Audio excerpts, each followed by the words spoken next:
ओम। ओम। आवाज आ रही है?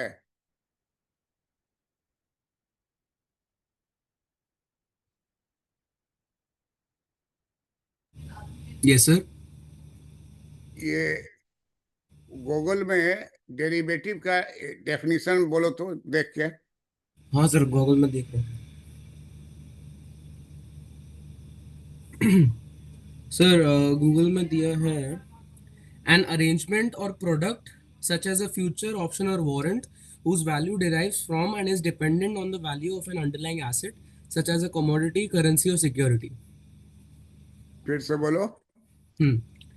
An arrangement or product such as a future option or warrant whose value derives from and is dependent on the value of an underlying asset such as a commodity, currency or security. तुम्हारा chapter 5 जो है हाँ वही sir. Types of derivatives है। हाँ sir. तो first है forwards. Hmm. A forward contract is customized contract between two entities where settlement take place on a specific date in future at today's pre-agreed price। अभी हम लोग मान लीजिए कोई चीज ले रहे हैं तो उसका प्री एग्रीड प्राइस है 5 lakhs। तो ये प्री एग्रीड टुडे का प्राइस है। और फ्यूचर में forward contract is customize between two entities where the settlement takes place on a specific date in future at the today's pre-agreed price। तो आज ऐसे डेट है, तुम्हारा कितना डेट है? सर आज 24 है। 24 है। आज अगर डेरिवेटिव फॉरवर्ड किया गया तो आज के डेट में उसका क्या प्राइस है, और फ्यूचर में आज के ही डेट पे फ्यूचर लिया जाए नेक्स्ट ईयर, तो नेक्स्ट ईयर आज के ही डेट में क्या हमको मिलेगा प्री एग्रीड प्राइस। पहले ही बता दीजिए कि हम इतना अगर 1 लाख अभी इसमें इन्वेस्ट कर रहे हैं तो एक साल के बाद हमको 1 लाख प्लस कुछ मिलेगा, तभी बिजनेस करेंगे। तो इसको फॉरवर्ड कॉन्ट्रैक्ट कहा जाता है कि फ्यूचर में हमको आपसे लेना है, और फ्यूचर में लेना है। लेकिन एग्री एग्रीड जो होता है प्री एग्रीड प्राइस आज ही बता दीजिए कि फ्यूचर में इस डेट को आप हमको कितने में दीजिएगा, चाहे स्टील का हो, चाहे बॉन्ड का हो, या गोल्ड का हो। अब कैसे गोल्ड का हो गया? गोल्ड जो था अभी हाल हाल तक ले 95 रुपीज में, 95,000 में मिल रहा था 10 ग्राम, और अभी 130, मैंने 1,30,000 में वही मिल रहा है। तो अब इसका कोई एग्रीमेंट किया होगा कि हमको इस डेट में इस रेट पर आपसे चाहिए, और उससे ज्यादा बढ़ गया तो उसको फायदा होगा। उसको तो जो फिक्स कर दिया उतना ही पैसा देना है, लेकिन मार्केट रेट बढ़ गया तो जो खरीदने वाले को फायदा हुआ। तो इसको फॉरवर्ड कहते हैं, मैंने आने वाले समय में जो भी कस्टमाइज कॉन्ट्रैक्ट है उसमें दो इंटिटीज रहता है, where settlement take place on a specific date in future at today's agreed price. आज के एग्रीड प्राइस पर हम फ्यूचर में लेंगे।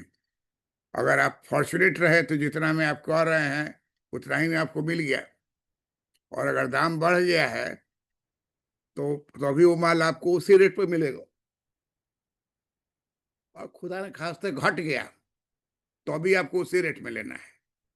तो इसलिए ये हो गया आपको फॉरवर्ड जो है एक तरह का रिस्क हुआ। अब चूंकि डेरिवेटिव है, ये रिस्क है, लेकिन फायदा भी हो सकता है आपको कि फ्यूचर में जनरली प्राइस बढ़ता है।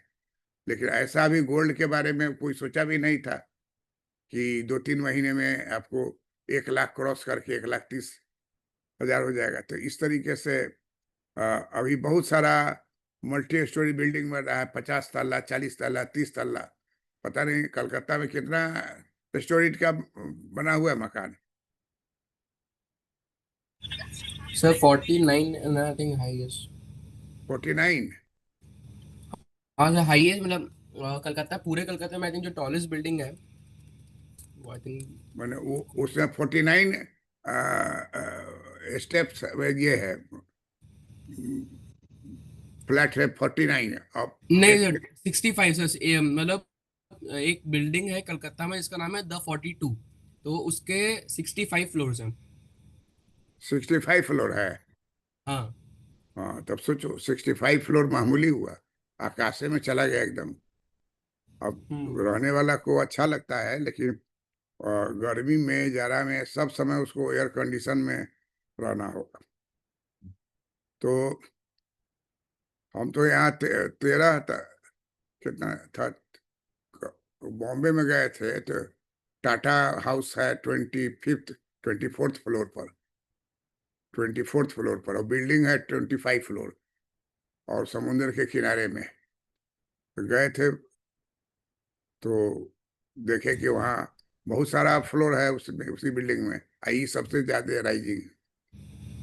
तो लिफ्ट भी बहुत सारा लगा हुआ है, और उस पर लिखा हम्म। हुआ है कि 1 to 10 में ही रहेगा, 1 to 5 में रहेगा, 20 to 25 में रहेगा। तो आप चढ़ जाइएगा तो आपको ऊपर जाएगा ही नहीं, तो देख के जो आपका है उसमें जाना है। तो ये सब मॉडर्न है। तो फॉरवर्ड समझ गए? हाँ सर। फॉरवर्ड, अब तुम पढ़ो तो फॉरवर्ड को। जी sir.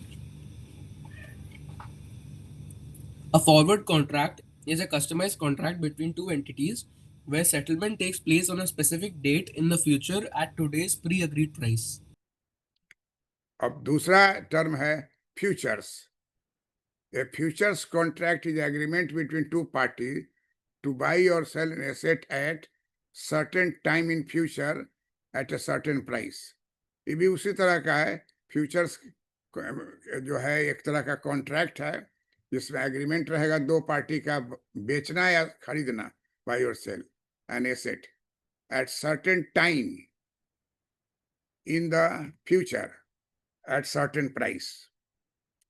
Future contracts are a special types of forward contract in the sense that the former are standardized exchange traded contracts such as future of the Nifty index। कह रहा है कि future जो है वो एक तरह से फॉरवर्ड डेरिवेटिव जो है, फॉरवर्ड डेरिवेटिव की तरह का ही चीज है। थोड़ा सा इसमें डिफरेंस क्या है कि ये स्पेशल टाइप का है। फ्यूचर कॉन्ट्रैक्ट जो है, it is a special type of forward contract. Forward contract general होगा तो ऊपर वाला बोला जाएगा, लेकिन फॉरवर्ड कॉन्ट्रैक्ट है, लेकिन वो स्पेशल उसमें टाइप्स है, तब उसको हम लोग फ्यूचर कॉन्ट्रैक्ट्स कहेंगे। Future contracts is an agreement between two parties to buy or sell an asset at certain time in future at a certain price। बात वही है, एक सर्टेन मूल्य पर हम लोग फ्यूचर में उसको खरीदेंगे। लेकिन फ्यूचर्स क्यों कहते हैं? तो फ्यूचर्स का और फॉरवर्ड का ही एक टाइप है, और futures contracts are a special type of forward contracts in the sense that the former are standardized exchange traded contract such as futures of the Nifty index। Nifty जो है, Nifty index में ये ज्यादा बिकता है, और इसका इसलिए इसको हम लोग कहेंगे कि future contract is a special type of forward contract in the sense that the former are standardized exchange traded contract such as futures of Nifty। तो निफ्टी का कोई इंडेक्स होगा खरीद बिक्री का, तो समझ लो वो फ्यूचर्स है। और फॉरवर्ड जो है वो प्री एग्रीड प्राइस पर फ्यूचर में बेचेगा, तो स्पेशल डेट पर, तो फॉरवर्ड है customize contract between two party. तीसरा है ऑप्शन। फिर ऑप्शन भी जो है कॉन्ट्रैक्ट है। Option is a contract which give the right but not an obligation to buy or sell the underlying at a stated date and a stated price, while a buyer of an action pays the premium and buys the right to exercise his option. The writer of an option is one who receives option premium and therefore obliged to sell or buy the asset if the buyer exercises it on him. Options are of two types, calls and puts option. कहता है कि option जो होगा, option is a contract which gives right but not an obligation. यही अंतर है कि option जो है कॉन्ट्रैक्ट है और वो आपको एक राइट देता है कि आपको खरीद सकते हैं, लेकिन but not an obligation to buy और sell the underlying at a stated date and stated price, while a buyer of an option pays the premium and buys the right to exercise his option. The writer of an option is the one who receives the option premium and therefore obliged to sell or buy the asset if the buyer exercises.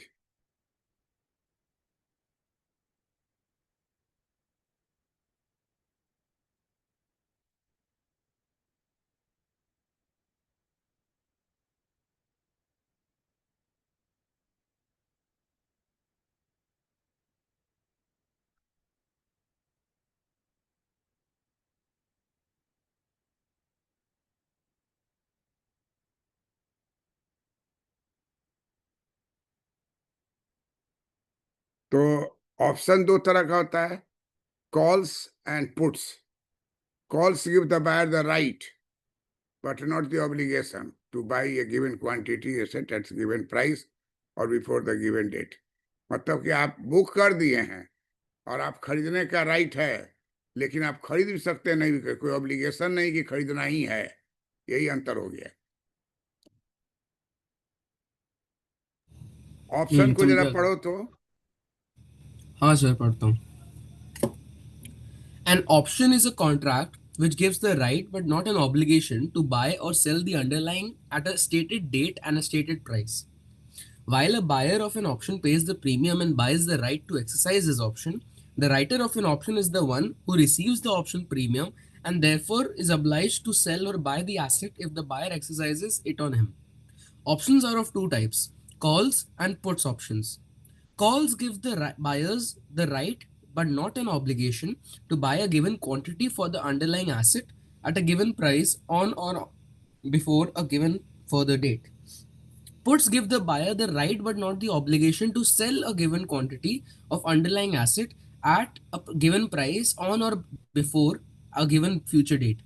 Presently, at NEC, futures and options are traded on the Nifty, CNX, IT, Bank Nifty, and 116 single stocks. Correct.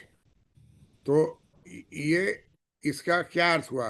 Calls give the buyers right but not the obligation. मैं तुमको flat खरीदने का right है, लेकिन कोई जरूरी नहीं तुम खरीदो ही. अगर नहीं खरीदोगे तो नहीं खरीदो, लेकिन तुमको राइट्स मिला हुआ है. तो ये है कि जो ऑप्शन है दो तरह का हो गया है. एक पहला हो गया कॉल्स. तो calls give the buyer the right but not the obligation to buy the given quantity at a given price on or before given future date. आप पैसा लगा दिए, राइट है. अब आप नहीं खरीदे तो आपका पैसा बच गया, और अब छोड़ होने के बावजूद आप नहीं खरीदे. तो उस तरह का आप कर सकते हैं, क्योंकि आप केवल कॉल है आपका. अब पुट्स क्या है? Puts give the buyer right but not the obligation to sell. वहां बाई का हो गया, यहाँ सेल का हो गया. अंतर यही हो गया. कॉल में होता है कि calls give the buyer the right but not obligation to buy. Buyer हैं, आपको राइट दे दिए हैं, लेकिन आप फ्लैट ले नहीं रहे हैं. बहुत आदमी घूम फिर के फ्लैट नाम दिए हुआ है लेकिन लेता नहीं है. तो उस तरह केस हुआ. अब पुट्स में क्या है कि puts give the buyer the right but not obligation to sell. मान ली तुम कह दिए कि हम फ्लैट बेचेंगे, 10 गो आ गया आदमी दीजिए, और उस समय तुम कहोगे नहीं हमको नहीं बेचना है, हम सोचे थे लेकिन नहीं बेचेंगे। तो, तो अब उसका था puts give the buyer right but not the obligation, दोनों में वही है। कॉल में क्या होगा कि बाई का है, अब पुट में क्या होगा, पुट्स में होगा सेल का, कि फ्लैट खरीदेंगे कि फ्लैट बेचेंगे। ये दोनों में राइट आप लिए हुए हैं लेकिन आप खरीद नहीं रहे हैं। प्रेजेंटली एनएसई, एनएसई का फुल फॉर्म क्या हुआ? National stock exchange. National stock exchange.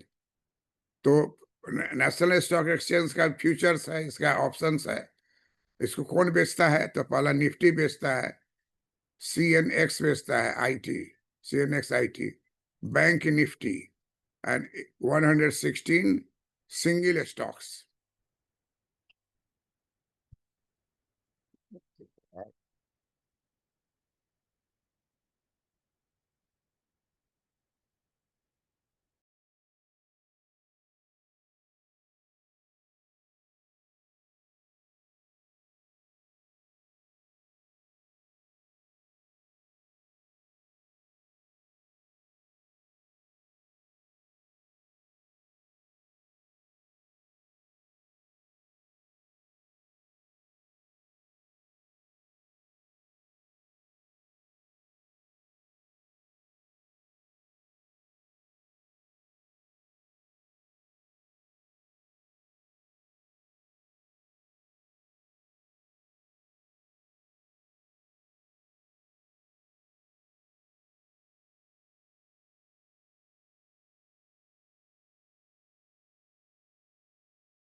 Om,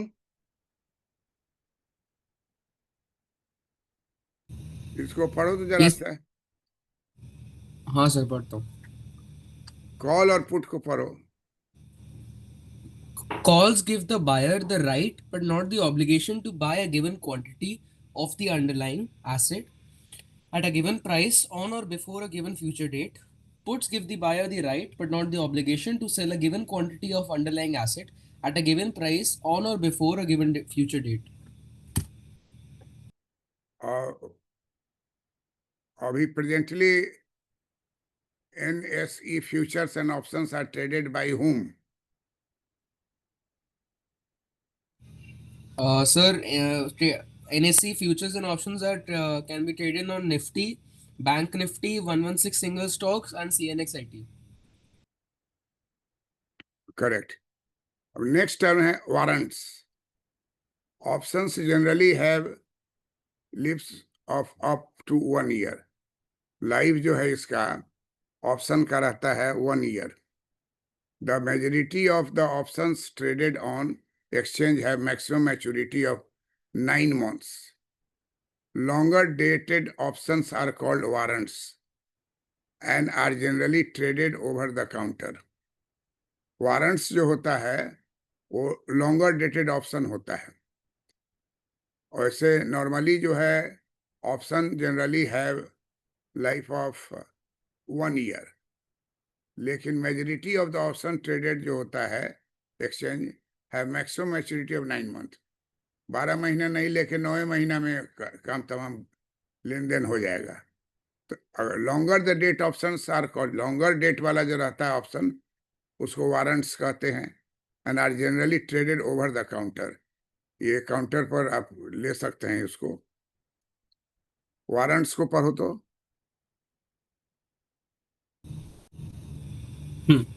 Warrants are options.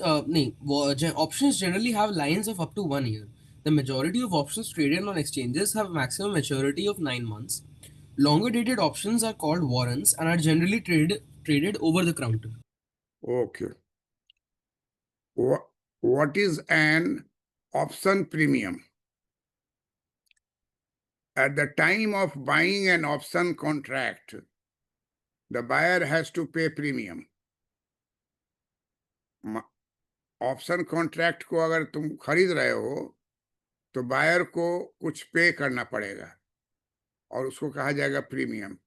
The premium is the price for acquiring the right to buy और सेल.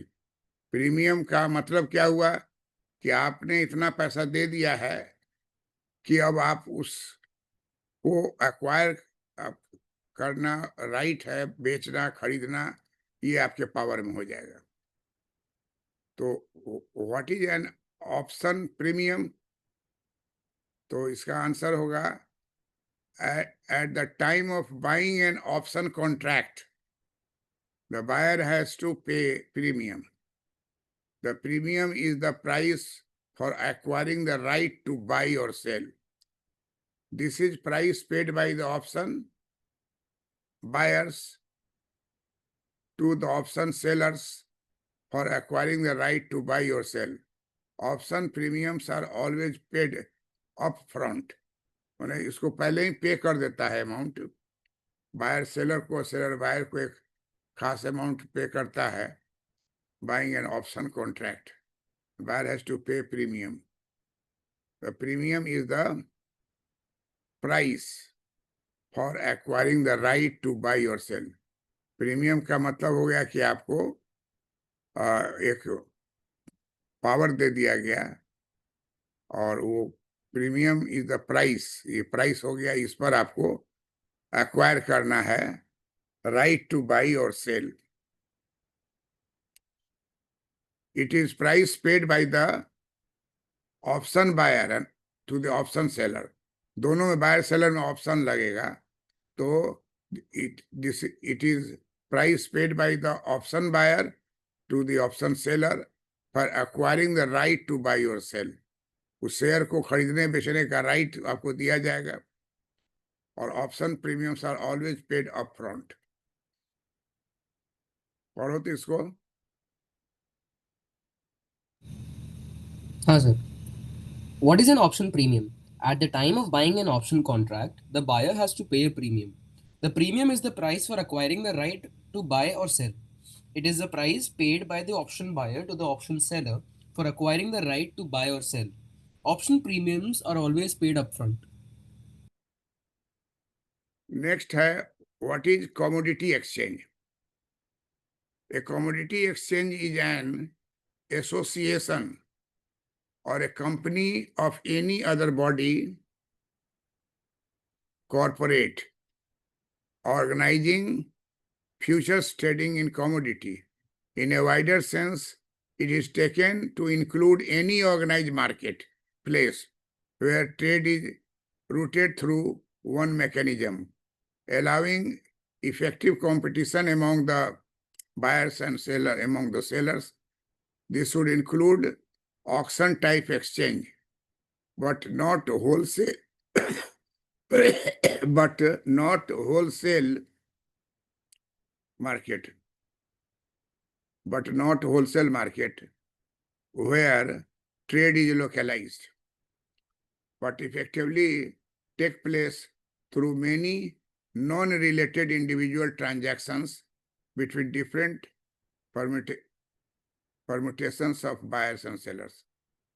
कह रहा है, कहने को है कि एक्सचेंज रेट जो है एक एसोसिएशन है और कंपनी है जो other corporate organizing future trade in commodities. But in a wider sense it is taken to include any organized market place where trade is routed through one mechanism, allowing effective competition among buyers and among sellers. खूब चिल्ला चिल्ला के market रहता है, उससे बोलता रहता है ये रेट है, ये रेट है, फिर घटता है, बढ़ता है. तो बायर, बाई करने वाला, सेल करने वाला जो है अनाउंस करता रहता है, बट नॉट होलसेल मार्केट. तो this would include auction type exchanges. जो ऑक्शन वाला चीज है वही इसमें रहेगा, बट नॉट होलसेल मार्केट जो है वह ट्रेड लोकलाइज्ड। होलसेल मार्केट का अलग मार्केट होता है, but effectively takes place through many non-related individual transactions between different permutations of buyers and sellers। इस लाइन को पढ़ो तो फिर से, what is commodity exchange? Yes, sir. A commodity exchange is an association or a company of any other body corporate organizing future trading in commodities. In a wider sense, it is taken to include any organized marketplace where the trade is routed through one mechanism, allowing effective competition among buyers and among sellers. This would include auction type exchanges, but not wholesale markets where trade is localized, but effectively takes place through many non related individual transactions between different permutations of buyers and sellers. Next, what is meant by commodity? FCRA Forward Contract Regulation Act 1952, Forward Contracts Regulation Act 1952, इसी को FCRA कहते हैं। FCRA full form क्या हो जाएगा? Forward contracts regulation act. Regulation inverted comma में है, तो कहीं भी लिखा हुआ हो FCRA एक्ट तो मतलब हुआ फॉरवर्ड कॉन्ट्रैक्ट रेगुलेशन एक्ट 1952। जब देश आजाद हुआ, फर्स्ट 5 ईयर प्लान बन रहा था, उस समय ये सब बात सामने आया। Define this FCRA Act 1952 defines goods as every kind of movable property other than auctions, claims, money and security. Futures trading is organized in such goods or commodities as are permitted by the central government. At present, all goods and products of agriculture, including plantation, minerals, and fossils origins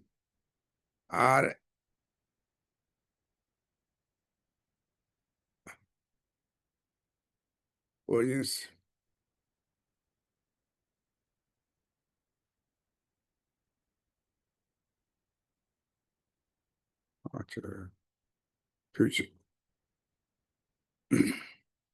FCRA Forward Contract Regulation Act 1952 defines goods as every kind of movable property other than auctionable claims, money and security। माने ऑक्शनेबल claims जो होता है, claim किसी चीज के ऊपर, वो चाहे मनी चाहे सिक्योरिटी, उसको नहीं लेके आपको कोई भी every kind of movable property जो है वो गुड्स में माना जाएगा। Futures trading is organised in such goods और commodity as are permitted by central government. Central government decide कर देगी कौन कौन गुड्स को आप इसमें फ्यूचर ट्रेडिंग में डाल सकते हैं। और राइस है, पल्स है, डिफरेंट अनाज है, किसको डालेंगे उस सरकार नोटिफिकेशन दिए रहती है, उसी में आप इस काम को कर सकते हैं। At present all goods and products of agricultural including plantation, mineral and fossils origin are allowed for future trading under the auspices of the commodity exchange organized under FCRA। FCRA जो है इसका दायरा बहुत बढ़ा दिया है कि आप जो है कोई भी चीज को एग्रीकल्चर का प्रोडक्ट है, चाहे प्लांटेशन से, जैसे केला वेला ये सब प्लांटेशन से है, या मिनरल्स है या फॉसिल है, ये सब का आप कर सकते हैं। FCRA इसको मान लिया है। इसको पढ़ो तो इस लाइन को, what is meant by commodity? What is meant by commodity? FCRA Forward Contracts Regulation Act 1952 defines goods as every kind of movable property other than actionable claims, money, and securities. Futures trading is organized in such goods or commodities as are permitted by the central government. At present, all goods and products of agricultural, including plantation, mineral, and fossil origin, are allowed for futures trading under the auspices of the commodity exchanges recognized under the FCRA.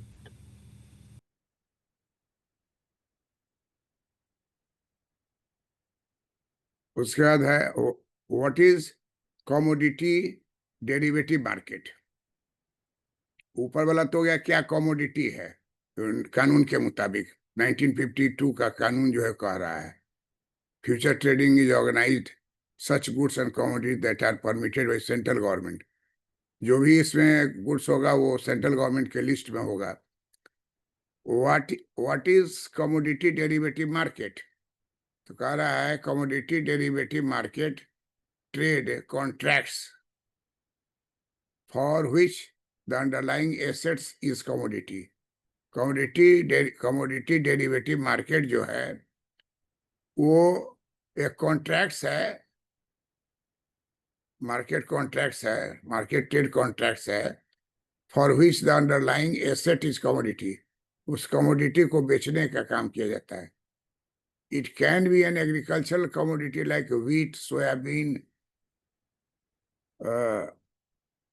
cotton, rapeseed, precious metals like gold and silver, ये सब commodity में आ जाता है। Gold बेचना ये commodity market में आएगा, silver बेचना, गेहूं बेचना, सोयाबीन बेचना, रैपसीड जो है तेल बनता है वो बेचना, कॉटन बेचना, ये सब कमोडिटी डेरिवेटिव मार्केट में बेचा जाता है। इसको पढ़ो तो what is commodity derivative market. हाँ sir. What is commodity derivatives market? Commodity derivatives market trade contracts for which the underlying asset is the commodity. It can be an agricultural commodity like wheat, soybeans, rapeseed, cotton, etc., or precious metals like gold, silver, etc. Last है what is difference between commodity and financial derivative. The basic concept of derivative contract remains the same whether the underlying happens to be a commodity or a financial asset. However, there is some features which are very peculiar to commodity derivative market. कह रहा है कि दोनों में commodity ही रहता है, लेकिन basic concept of derivative contract का है वो सेम है, लेकिन कमोडिटी हो या फाइनेंशियल एसेट हो। However, there are some features which are very peculiar to commodity derivative market. कह रहा है कि कहने को कमोडिटी मार्केट और फाइनेंशियल मार्केट डेरिवेटिव में कोई डिफरेंस नहीं है, सेम चीज है, लेकिन ये सही नहीं है क्योंकि there are some features which are very peculiar to commodity derivative market. In case of financial derivative, most of these contracts are cash settled. Financial market में कैश का सेटलमेंट होता है और कमोडिटी मार्केट में कमोडिटी का settlement होता है। तो दोनों में इस बात के डिफरेंस है कि due to the bulky nature of underlying asset, physical settlement in commodity derivative creates the need for warehouse. अगर आप सबका गेहूं सब किसान गेहूं ले आवे ट्रक का ट्रक, तो एक रात में तो बिकेगा नहीं, तो उतना गेहूं के लिए क्या होगा, बड़ा सा वेयर हाउस चाहिए, गोदाम, जहां वो लाके ट्रक से उहिल दे, और तब जो आ रहा है लेने वाला देखने वाला उसको वहां से ओके हो जाए तो फिर उठा के ले जाए। तो ये डिफरेंस हो जाता है। और इसको पढ़ो तो ऊपर स्लाइड से व्हाट इज डिफरेंस। हाँ sir. What is the difference between commodity and financial derivatives? The basic concept of a derivative contract remains the same whether the underlying happens to be a commodity or a financial asset. However, there are some features which are very peculiar to commodity derivative markets. In the case of financial derivatives, most of these contracts are cash settled. Even in the case of physical settlement, financial assets are not bulky and do not need special facility for storage. Due to the bulky nature of the underlying assets, physical settlement and commodity derivatives creates the need for warehousing. Similarly, the concept of varying quality of asset does not really exist as far as financial underlyings are concerned. However, in the case of commodities, the quality of the asset underlying a contract can vary at times. अब commodity market जो होगा, contract derivative जो होगा, तो उसके लिए सबसे जरूरी है वेयर हाउसिंग। सब जगह का गेहूं आ गया है, या सब जगह का चना आ गया, सब जगह का रेपसीड सीड आ गया, तो उसके लिए इसका होना जरूरी है। लेकिन फाइनेंशियल मार्केट में वो प्रॉब्लम नहीं है, क्योंकि वो मनी से रिलेटेड है। तो commodity derivative creates the need for warehousing. Similarly the concept of varying quality of asset does not really exist in financial. अब क्वालिटी जो है गेहूं का, चावल का, सब खेत का एक समान का नहीं होता है। फिर उसमें भी क्लासिफिकेशन करना होगा, कहाँ का गेहूं 1 नंबर है, कहाँ का तो 2 नंबर है, कहाँ का बिकने लायक नहीं है। फिर उसमें देखता है कि कितना उसमें मॉइस्चर है राइस में, और मॉइस्चर के आधार पर उसका तौल के वजन होता है। तो मॉइस्चर ज्यादा होगा तो सचमुच में अनाज कम है, और उसमें जो पानी का सेंस वही तौल में आ गया, तो उसको रिफ्यूज कर देता है कि नहीं, इसको सुखाइए, सुखा के लाइए। तो यही बेसिक में डिफरेंस है। एक बार पढ़ो तो इसको फिर से। हाँ sir. The basic concept of a derivative contract remains the same whether the underlying happens to be a commodity or a financial asset. However, there are some features which are very peculiar to commodity derivative markets. In the case of financial derivatives, most of these contracts are cash settled. Even in the case of physical settlement, financial assets are not bulky and do not need special facility for storage. Due to the bulky nature of the underlying asset, physical settlement in commodity derivatives creates the need for warehousing. Similarly, the concept of varying quality of asset does not really exist as far as financial underlyings are concerned. However, in the case of commodities, the quality of the asset underlying a contract can vary at times. हाँ, अब इसमें जो derivative title है, तो learning outcome है find the derivative instruments, difference between future and option. Knowledge evaluation है behaviour of derivative trading, risk to trade in derivative. Performance evaluation है how you access derivative terminal, is option more suited product against future। Teaching and training method, interactive lecture, risk and return, derivative active, mock trading, technique of derivative। Number 2 है commodity। Number 1 है future and option। commodity में कह रहा है identify feature of commodity derivative, distinguish between commodity and financial derivative, commodity derivative exchange in India, how commodity trade, 3 participants, hedgers, speculators, arbitrageurs, performance of commodity market and financial derivative, interactive lecture, risk and return, commodity trading, activity, trade technique, basics of commodity market। तो questions पूछेगा, समझे? हाँ sir. तो question जो है ना, जो frame करके लिखोगे, तो उसी का दे रहा है वो सेशन के बारे में, इस चैप्टर के पहले, कि डेरिवेटिव इंस्ट्रूमेंट्स क्या है उसको अलग से लिखिए। डिफरेंस बिटवीन फ्यूचर और ऑप्शन में क्या अंतर है वो अलग से लिखिए। डिफरेंस डेरिवेटिव ट्रेडिंग बिहेवियर क्या है, risk to trade in derivative, how you access derivative terminal, is option more suited product than future? Option अच्छा है कि फ्यूचर अच्छा है?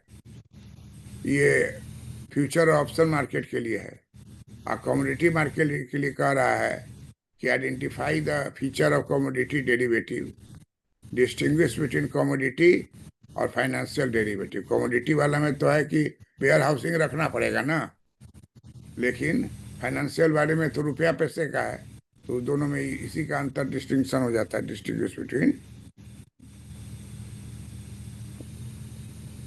कमोडिटी और फाइनेंशियल डेरिवेटिव। हम्म फिर commodity derivative exchange in India क्या है और कौन कौन कर रहा है, निफ्टी सब के बारे में। How commodity trade happens, three participants, तीन पार्टिसिपेंट्स होता है कमोडिटी वाला। एक हो गया हेजर्स, दूसरा स्पेकुलेटर्स, और तीसरा ट्रेगर्स, आरबी आर्बिट्रेगर्स। तो इन तीनों का रोल क्या हो गया? हेजर्स होगा जो लेके माल रखा, स्पेकुलेटर्स बता रहा है कि दाम कितना बढ़ने वाला है, और आर्बिट्रेटर जो है वो उसको बीच में सेल कराने का रेट फाइनली फिक्स करता है।